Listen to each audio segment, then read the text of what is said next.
but there are things I'm not willing to do for money, and things I'm not willing to do to succeed just because in hip hop we're supposed to all have, you know, Bentleys and Rolls Royces. Those things don't motivate me in the morning.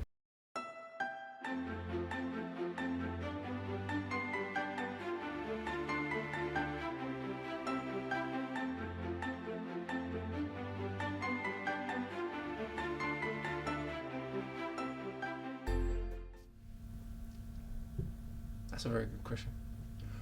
For me, I've always just wanted to inspire people, you know, and just like people in my life, people I never even met. I never met Muhammad Ali. But when I watched, ironically, I watched documentaries on the BBC about Muhammad Ali. They've done some very good documentaries about him. One was called Reputations. I remember it vividly when I was a youth. And obviously everyone's very good at doing documentaries about, you know, black radicals that are old and almost past. Either dead ones or ones that are, you know, the time in which they were a threat is gone.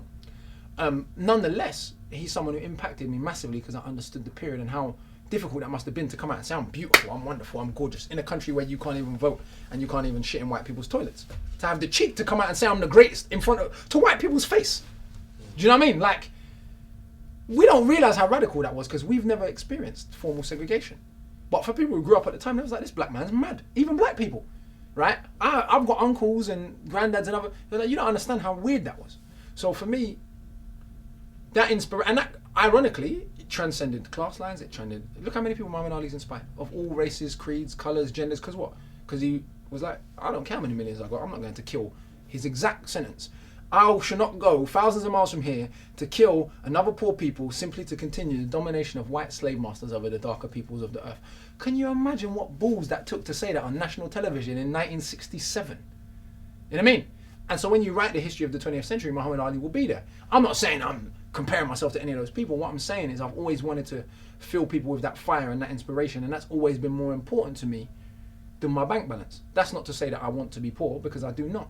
But there are things I'm not willing to do for money, and things I'm not willing to do to succeed just because in hip hop we're supposed to all have, you know, Bentleys and Rolls Royces. Those things don't motivate me in the morning. And so I feel like my ultimate purpose is to try and inspire people, make people think differently, open up a dialogue about ideas that are not often seen. You know, there's a whole school of thought, or whole schools of thought that are not seen or represented in the mainstream, but also to spread education in a way that's attractive.